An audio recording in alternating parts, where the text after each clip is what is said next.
Regional Planning, Antoinette Meyer, who's going to kick us off. All right, thank you, Allie. And thank you all for taking the time on Wednesday evening at dinner time to join us for the kickoff of the Rapid 483 project. It's great to see so much interest in this project. We're certainly very excited to start planning this high quality transit connection between Riverside and major destinations in North County, like our job centers, educational institutes, healthcare.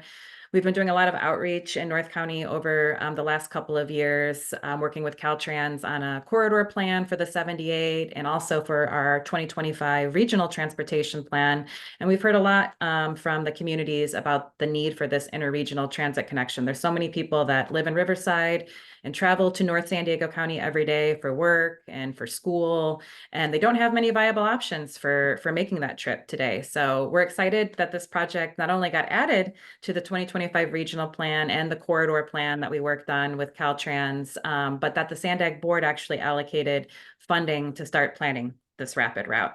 So we currently only have the funding for planning work, though. You'll hear a little bit more about that, but we're actively seeking grants for the next stages of work in partnership with North County Transit District, RTA and Riverside, the transit agency, and Caltrans. And a lot of those partners are here tonight to join the presentation and answer any questions that you might have. So this is definitely a route that will be planned with a lot of different agencies.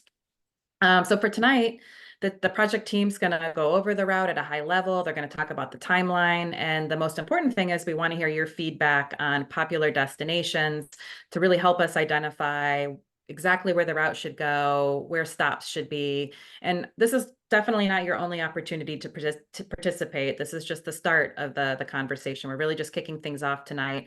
And we know not everybody can attend public meetings, so we're also going to be distributing a survey. We'd love your help getting the survey out after the meeting, because we want to get as much input from community members and people who will take advantage of this service as possible.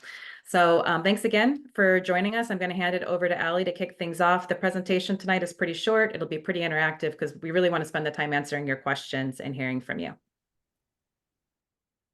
Thanks for that. And speaking of questions, if you do have a question while we're presenting, don't feel like you have to wait till the end to let us know. You can drop that question either in the Q&A box or the chat box, which you can see with the little dialogue buttons at the bottom of your screen.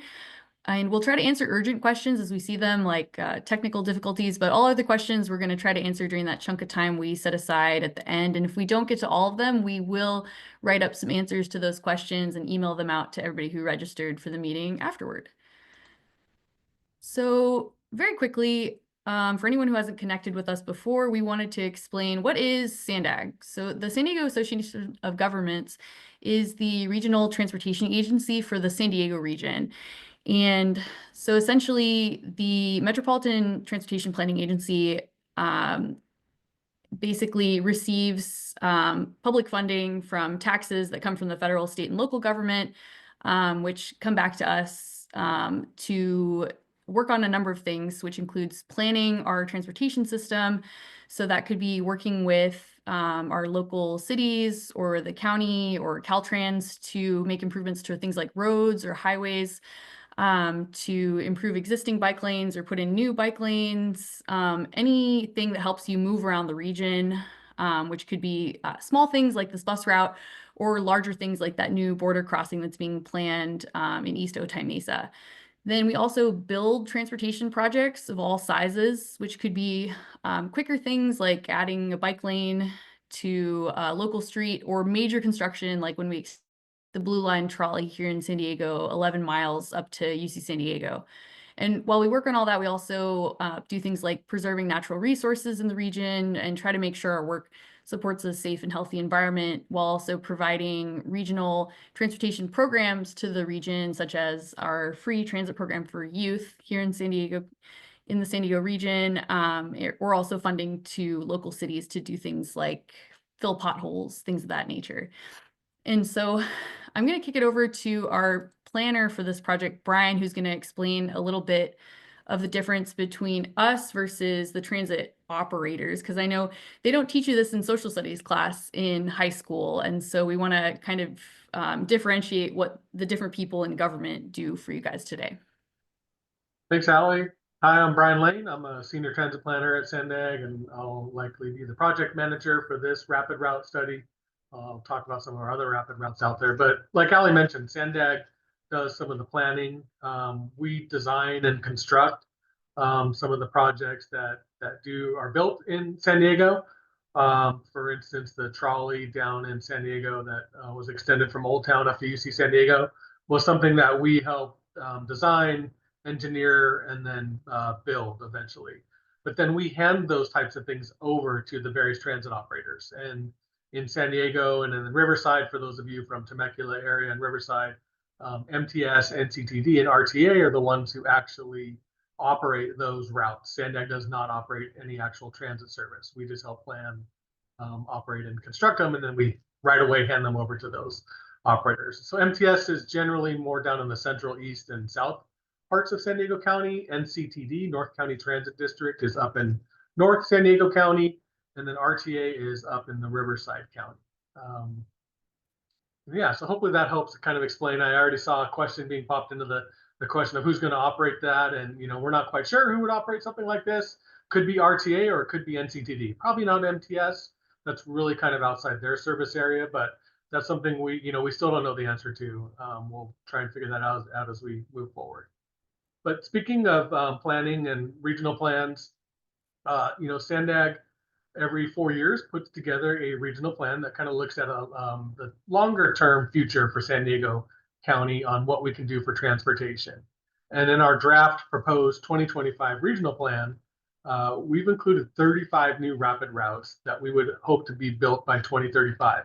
That's a lot, and we know we need to really get going on those to really get those out in the next 10, 11 years.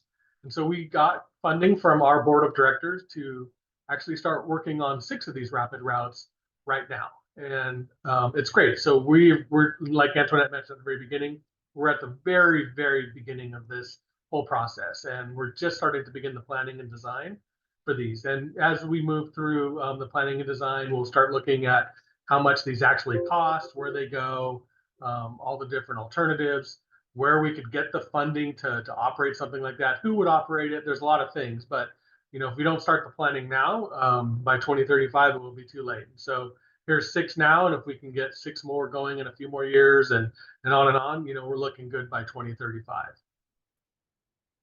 So what is a rapid route, though? If you're down in San Diego, you've already probably seen a few of these with that logo, like you see in that picture. They're different than a local route, where they generally will have fewer stops than the regular local bus. They'll generally use some sort of special technology and infrastructure to get around traffic. A couple of our routes have bus-only lanes, where that bus can operate just inside that lane. On the I-15 south of Escondido, there's the managed lanes where a couple of our rapid routes are able to use. There's all kinds of different technology or infrastructure you can do to get a route to go faster than a regular bus route, or possibly even faster than the regular cars around them. And that's kind of the idea, and that's why we called it rapid. You've probably heard of it around the country or around the world as BRT, which is bus rapid transit, and we've just branded it as rapid. Something else is that's unique about it, we really want it to come more often, better than 30 minutes, every 30 minutes, maybe at least every 15 minutes, if not every 10 minutes. Our super loop route in UC San Diego area comes every 5 minutes. It just depends on the demand, how many people are using it, and what the service is warranted for. Also, 7 days a week. That's really important for us to make sure these routes are available to the public, because not everyone's just commuting on a Monday through Friday 9 to 5 type of a job.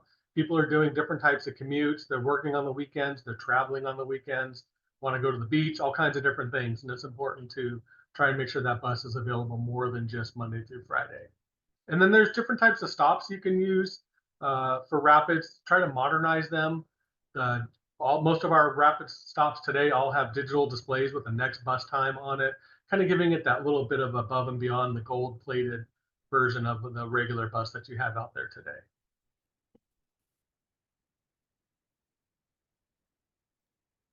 Great, so that's just generally what's going on with our rapid buses. But we know what you're most interested in is the Rapid Route 483, which is what we're here to talk about today. So you can see the area that we're studying on the map.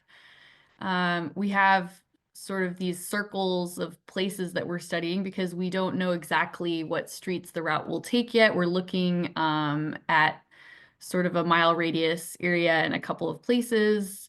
And so first, we just want to get a sense of who's here on the call today and what your connection is with the study area. So if we could launch that first poll question, we just want to know which of these places in the study area do you go often?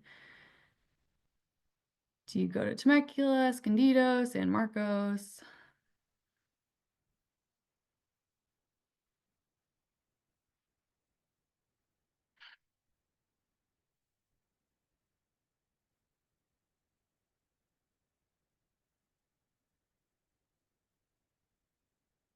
We'll just give it a sec for everybody to click on their answers.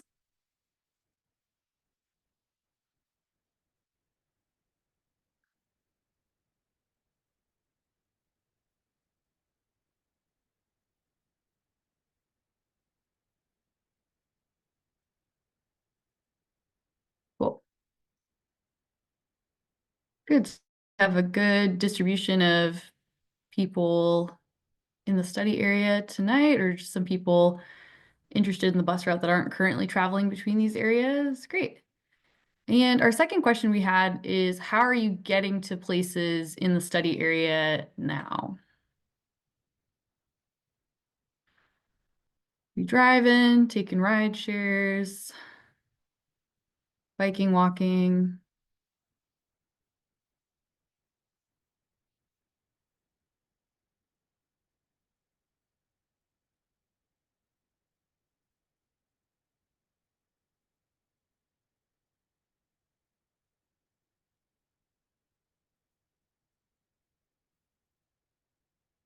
Ooh. Yeah, I think driving got copy pasted twice and that was supposed to be transit.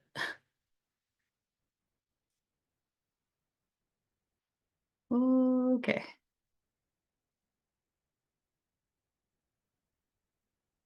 Cool. So it looks like a lot of people are driving, some people using the bike lanes, ride sharing. I'm assuming others, probably some people using some transit in North County to get between Escondido and San Marcos.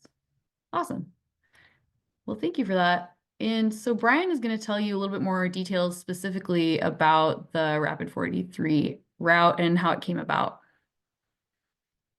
And even if we had transit correctly on that survey, I have a feeling a lot of the folks on today's webinar probably don't take transit because there is not a good transit connection today, right? I'll talk a little bit about the plans for this route and what used to be out there as well. And also don't fret, we will have the official survey online available that folks can take. And I think transit is one of the choices on that. So when we do get that out, it'll be fixed.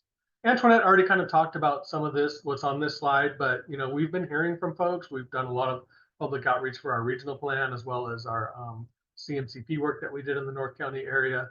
Everyone really would hope there's better flow on the highways. I was just checking the traffic up near Rainbow area right now, and it is all red up there and red down near Escondido. So if you're trying to commute home right now, and I don't know if it's I don't think it's raining yet. It's not easy, right? And so folks want that. They want better public transit that comes more often.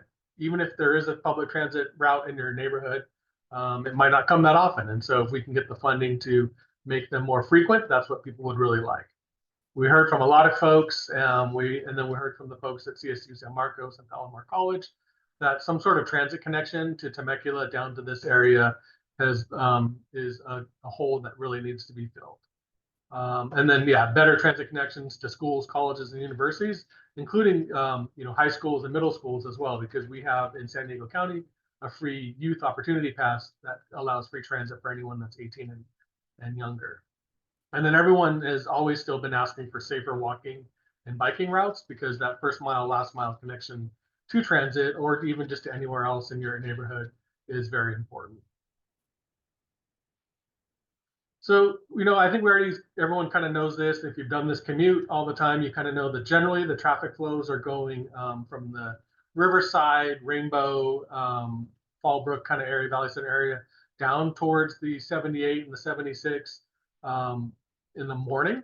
So it's southbound in the morning, although there are some folks who do travel from the North San Diego County area up to Temecula in the morning. And then in the afternoon, it's pretty much the reverse of that. But if you look at the freeway flows and all of that, the data is kind of showing us today that most people are going south in the morning and north in the afternoons, although there are people who are going the other way. And so it's important to try and consider this. And as we move forward with this funding project, we'll really dive into the data to really nail down exactly where folks are going, what stops or areas do have maybe more folks that would require us to really dive into the planning on that part of that route. So now specifically with the Rapid 483, and folks have asked, where'd you get this number from? Right now, it's just a number in the regional plan. It doesn't mean that's what operators would actually use. We just had to pick numbers and assign them. But maybe we'll have a naming contest or a number contest or something at some point when this route actually does go out there. But it would be up to who actually operates this route to operate it or to give the number. But for now, we'll call it the 483.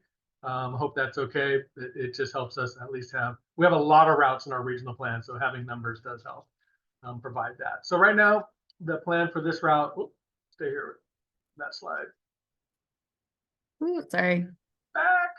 It was like, it froze on me. 1 second. Trying to go This back. route is expected to go from Temecula down to San Marcos, stopping along the I-15 at a couple park and rides, possibly hitting Escondido, where the Escondido Transit Center is.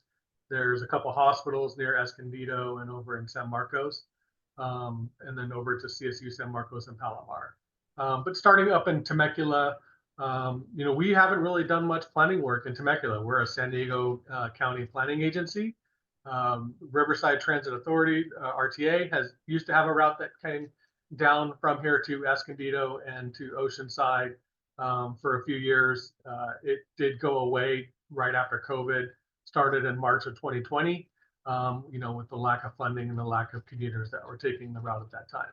So I personally don't know a whole lot. Well, my brother lives in Temecula, so I know a little bit about Temecula, but we can't wait to find out. We've met with a few of the city planners at Temecula and engineers, as well as RTA staff. But as we get going in the next year or so, we're going to learn a lot more about Temecula. Where should we actually be stopping up there? Where should we go? The other route used to go much further than Temecula, and so we'll be looking at that. But right now we know there's a couple main park and rides up in that area. And Allie's going to ask you a few questions about specifics in Temecula, but we can't wait to learn more about this area and where we should actually stop up there. There's a couple park and rides along the I-15 right now that the routes used to stop at. I think we're probably good places to stop and allow folks to hop on and head either way up to Temecula or down to Escondido, San Marcos. So we would plan to stop somewhere around there. Escondido has a transit center that the Sprinter stops at, as well as a couple of rapid routes that MTS runs. NCDD has a rapid route that goes to South Escondido, and there's a ton of other bus routes. So it seems kind of like a no-brainer to head over to that area near the Escondido downtown. And then over to San Marcos, CSU San Marcos, and then over to Palomar College, both of which have a lot of commuters coming from the North San Diego County, as well as the Riverside area. Again, I talked about, Riverside used to have that route, and it did have to go away. So it's something that we've been hearing folks would like to see come back. This route right now in our regional plan, we're kind of planning it at about coming every 15 minutes during the peak periods, maybe 30 minutes during the off periods, 7 days a week. Like I mentioned, I think that's important, and going both directions throughout the day, because that's also important that folks are going both ways. This route is, 30 miles of highway facilities and only about 5 miles on the regular road. So it's very highway specific, and we'll be working closely with our colleagues at Caltrans and the cities as well to understand exactly how we would work this route on those parts of the freeway. Right now, there's no managed lanes north of the 78.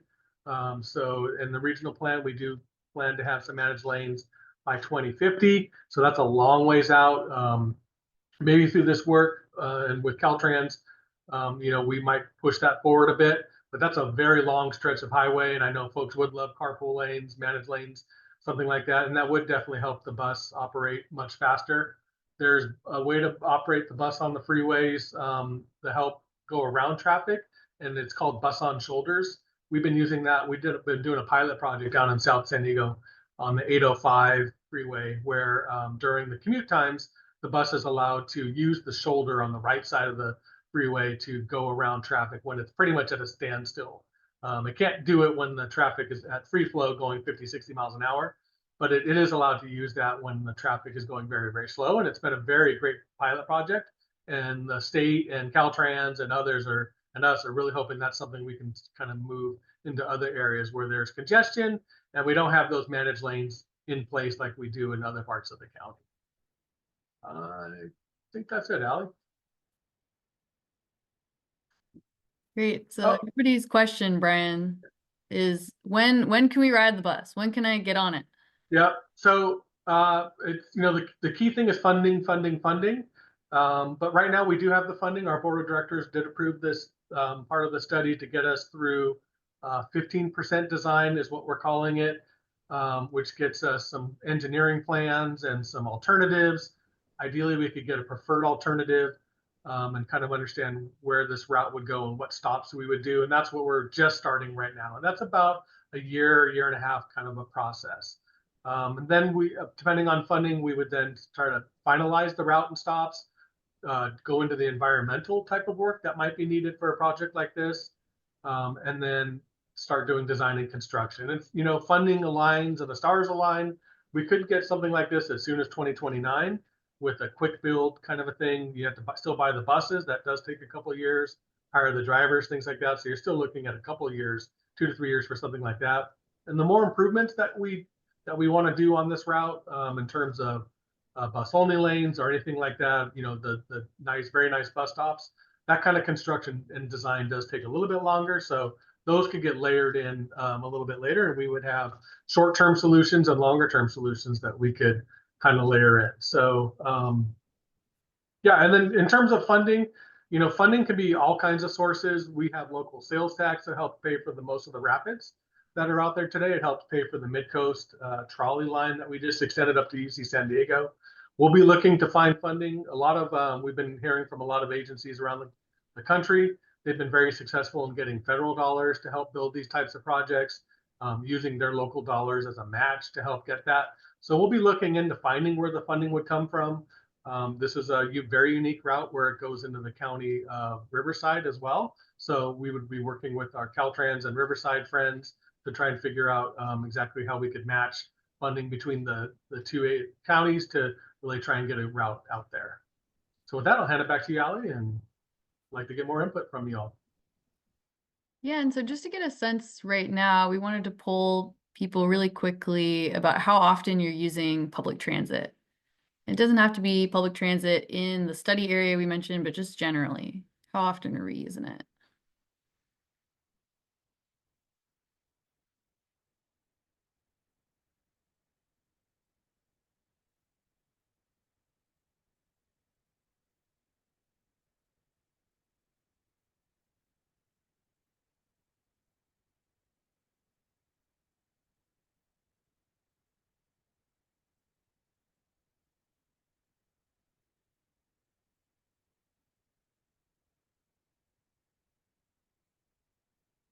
Give me a second for everybody to add their answers. Yeah, so a good distribution on the call. A lot of people using it just a few times a year, sporadically using it, or some not using it. That's also good information. Okay. And so this portion of the presentation, we really want to know what places in these areas get visited by a lot of people on a regular basis, because knowing the popular destinations in these areas will help us triangulate where exactly the route could go and suggest possibilities for stops. And that's not to say every single point that we put on the map is a possible stop, but if we find clusters of places where there are lots of hotspots, lots of popular destinations people are trying to get to, that can help guide us on the best place to put the stops on this route. So we put a couple of suggestions on the map of the types of activity centers we might be looking at, such as a hospital or a mall, a place where a lot of people could be going to work, or perhaps a park and ride, people meeting up to carpool to drive out of the region. And we just want to hear in the polling question if you could add in any other destinations in Temecula that are hotspots that a lot of people are trying to get to, places with lots of jobs, medical services, schools, places lots of people are going to, or that could be perhaps the jumping off point where everybody could meet up to drive in the bus together. And you can add multiple destinations in the box, in the polling box, just separate them with commas. And if you had any extra and you already submitted, you can always just put that in the chat. I'll leave this up for just a minute or so for people to think and look for names of stuff on Google Maps.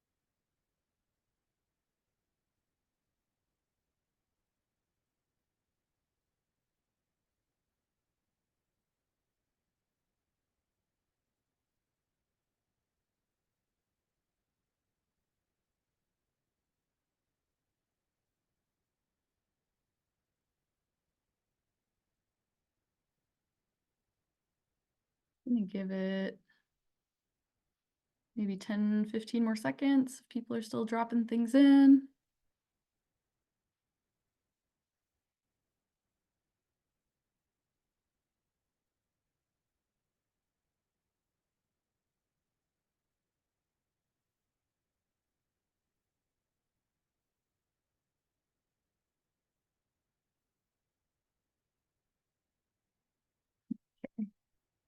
And this is not your last chance to submit these. We're going to have a survey open for 6 weeks where you can add these to a map online as well.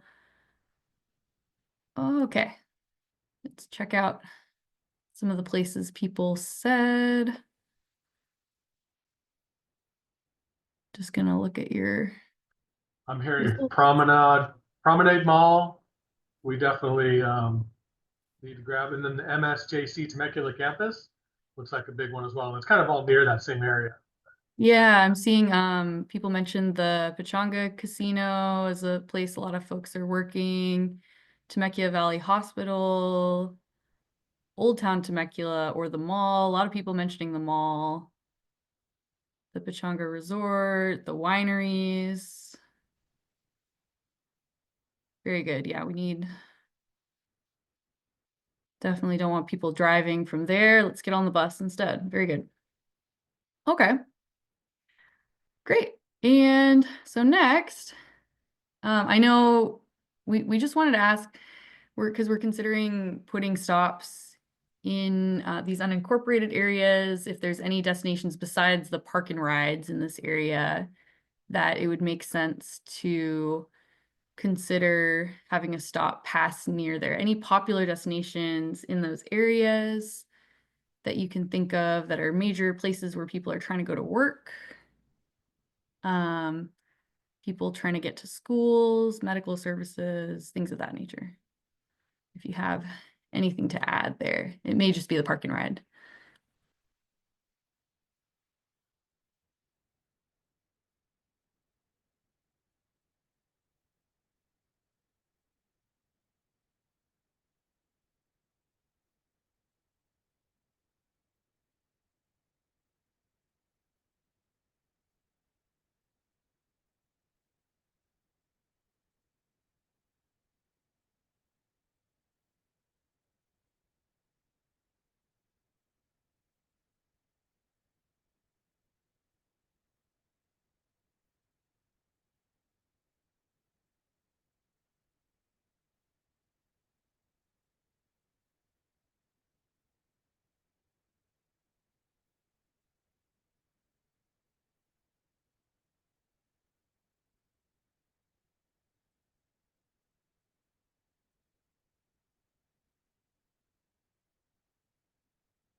And we'll just give it maybe 15, 20 more seconds. People's responses are slowing down.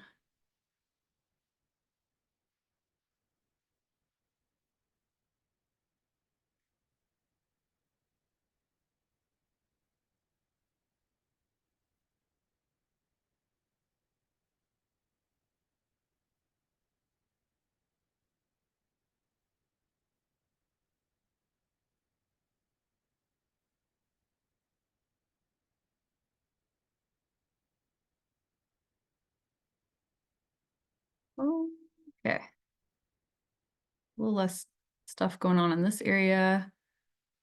Good. People agreeing with the park and ride at the park and ride area. Fallbrook campus for Palomar.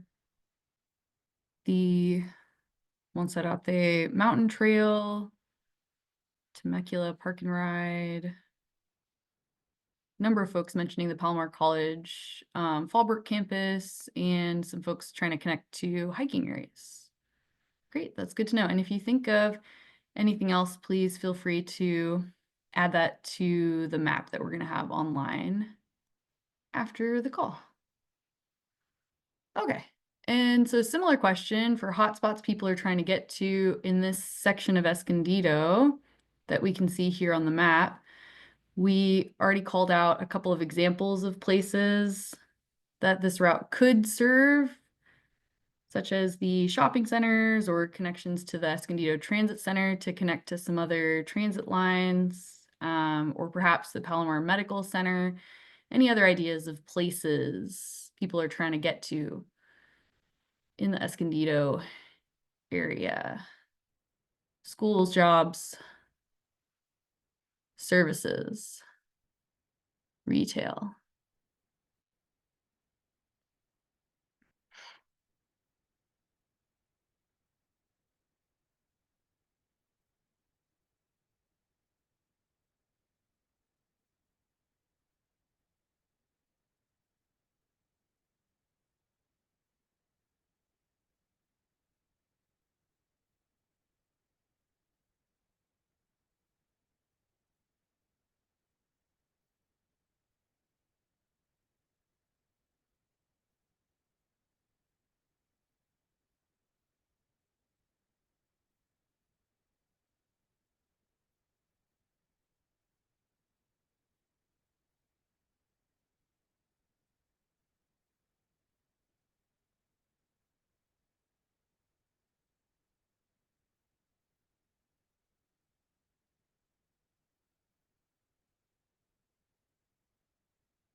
And maybe about 20, 30 more seconds for Escondido locations. I'm seeing people's responses slow down.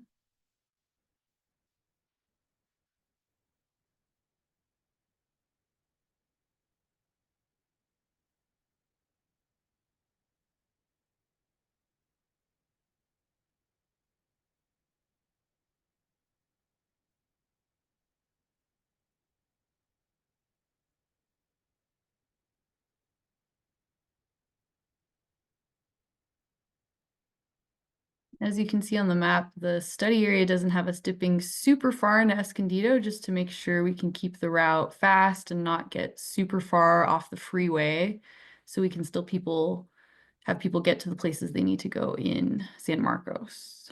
So if you're like, why is it just a tiny corner of Escondido? That's why. Okay, some folks mentioning the Westfield Mall, Palomar College, yep, in San Marcos. Yes, we'll see that on the next map. The mall, CSU San Marcos, yep, that'll be on the next map. The Children's Discovery Museum, awesome. California Center for Performing Arts, great. And some areas where buses congregate near San Pasqual High School and the mall, great. Thank you guys for all of that. And lastly, we've got lots of places that we identified as some examples of popular destinations in San Marcos. Some of those you already called out, right? Such as the Palomar College, CSU San Marcos, A number of folks have been mentioning Kaiser and San Marcos. We called out a couple of the park areas. Also some of the high schools as well, shopping centers. Do you have anything to add in San Marcos, looking at this map? Or if you want to support something, or if you want to say, hey, I agree with, you know, X, Y, and Z.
Still seeing some people suggest places. Give you guys about another 20, 30 seconds.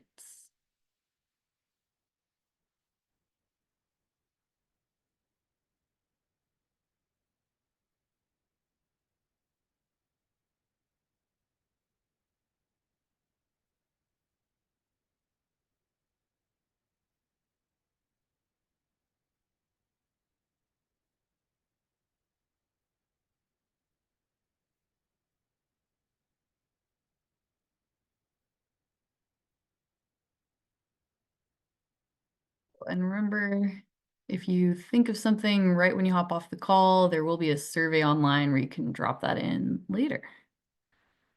All right, let's see what people said.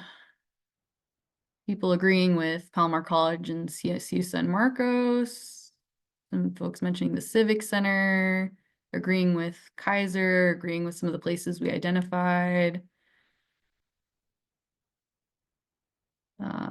Someone citing safety issues, walking in certain places at night because of the freeway. Okay, great. Awesome. So at this point, we'll just be taking everyone's general questions. We saw that people were dropping questions into the chat, dropping questions into the Q&A, we definitely want to answer all of your questions, but just wanted to reiterate a couple things because generally when we get to this section of the presentation, people have questions, these frequent questions that we just put up, such as, is there going to be a bus stop in XYZ place? Is the route going to go down a particular street? So as Brian said, and just to reiterate, none of that's going to be decided until after we get a ton of input from the public, which is why we're talking to you right now. So we're just trying to narrow down the possible places the route could go, possible places for stops, and you guys are going to keep being able to give us input on that at every step of the way. Another frequent question we get is, how often is this bus going to come, right? Just to reiterate what Brian had said earlier, if we get all the funding that we need, it could come every 15 minutes during peak hours, every 30 during the rest of the day, but obviously all of that's dependent on funding. Some folks are curious about what days of the week it could come. And obviously, the public will have the chance to advocate for the service hours and days you think the route should have later on. But as Brian said, the hope is to have rapid routes running 7 days a week. And how soon can we ride it, right? Obviously, still funding dependent. Could be as soon as 2029. Could be later depending on funding, because we have to battle it out with other regions across the state of California and throughout the rest of the country for funding for a lot of these transportation projects. Great. So let's just get to some of these questions that came to us in the chat. I think we answered the question about whether we're partnering with RTA and MTS, but can we just reiterate again how that'll be decided, like who's operating this thing? Yeah, I'm not quite sure at this point. it's in both RTA and NCTD service areas. So working with the two transit agencies, depending on funding, things like that, that's still yet to be decided. Great, thanks for that. And we had a question, I think we answered people's question about peak hours, all hours, reverse commute hours, all that to be determined, and we hope to keep getting public feedback about that. There are some questions to connect people to transit stops. So people, if you ever see that term first and last mile, they're talking about what kinds of services can help people get from their homes to a transit stop. So connections in a bikeway or having a neighborhood shuttle that could take people to a transit stop. Are there any improvements that the public can expect in the study area that could help people get to these transit stops? I don't know if Antoinette, somebody wants That to. might be a good question for some of the partners we have online. I don't know if the city of Temecula is still on and wants to share if there are any bike pedestrian connectivity improvements in the area.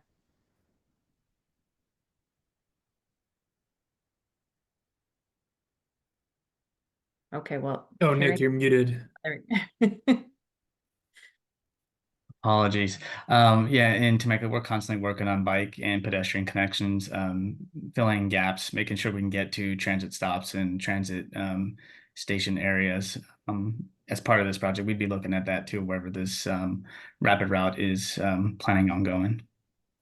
And Ricky, I know NCTD has some really great services that they've started. The new micro transit service in San Marcos could be a connection to this, I'm assuming. Yeah, that's correct. So depending on the extent of this route, in San Marcos, they would have several fixed route connections, and they would also be able to connect with NCTD Plus, which is micro transit mode, currently only in San Marcos. And then similarly, they would be able to connect with the several fixed routes in Escondido at Escondido Transit Center. Again, all dependent on where these stops are, right? Great. And did I see something in the draft proposed regional plan about a potential for a neighborhood shuttle in Escondido too? Yes, yep. All along the 78 corridor in the communities. And I think NCTD has plans to expand as funding becomes available and they can demonstrate that there's enough interest and ridership in those services. And then if it's okay, I'll chime in here on behalf of RTA Riverside Transit Agency. We'll actually be kicking off our comprehensive operational analysis, or what we call our COA. It's a 10-year-long study. It will involve a significant public outreach, and a component of the COA is specifically to look at where else in our service area may microtransit make sense. And so please stay tuned for that. So more to follow. Great, thanks for that. And Ellie, if I could just chime in real quickly, that I think one of the great things about this route too is that it's going to connect to an overall rapid network. I mean, once you get to Escondido, you can connect to the 235, which will take you all the way to downtown San Diego. And then we also have commuter express services coming out of Escondido as well. So it's not just that it's going to get you from Temecula over into San Marcos, but there's going to be a lot of connections in Escondido that will get people further into the San Diego region. Yeah, Ricky, did you have something to add? Yeah, I realized I forgot one of our most important modes. In both San Marcos and in Escondido, we'd be able to connect with the Sprinter, which is somewhat like a light rail system. Great, thank you. And a question someone else had was, are there any thoughts on connecting this route to Rancho Bernardo? Are there any existing routes that could connect this to Rancho Bernardo or down to Sorrento Valley? I think that's kind of what Jennifer was hitting on. Today there already are a few routes that do something similar to that, but I think that's probably a good idea that we'll have our planning consultants, when we get them on board, have us look at a version of that does something like that. Cool. And Brian, another question someone had was, which 6 rapid routes were approved for funding so far? So yeah, there's down in Ramona to Sabre Springs Transit Center is one of ours. From the El Cajon Santee area over to Kearney Mesa and UC San Diego is the third route. Another one is from the border to downtown, which would kind of be like our Blue Line trolley, but an express version of that. Another one would be from the border up through more the central Chula Vista National City up to Kearney Mesa over to UC San Diego.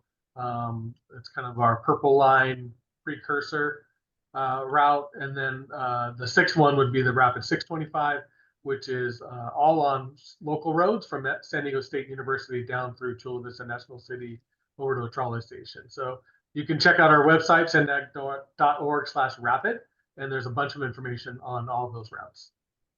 Ooh, that's going to get to be an increasingly harder pop quiz as Yeah. we expand these. Okay. Does holiday service apply to Rapid 483? I think that's depending on operations kind of a question, but probably more than likely, we would hope that we could do a holiday service on this, kind of similar to what MTS and RTA do on their express routes. Great. And someone asked if we can share the English slides. After this call, as soon as we upload everything to YouTube, we will email out the recordings of this meeting so that you can flip through the slides on YouTube. Another question someone had, will there be a newly proposed commuter rail route between San Diego Santa Fe Depot and Temecula?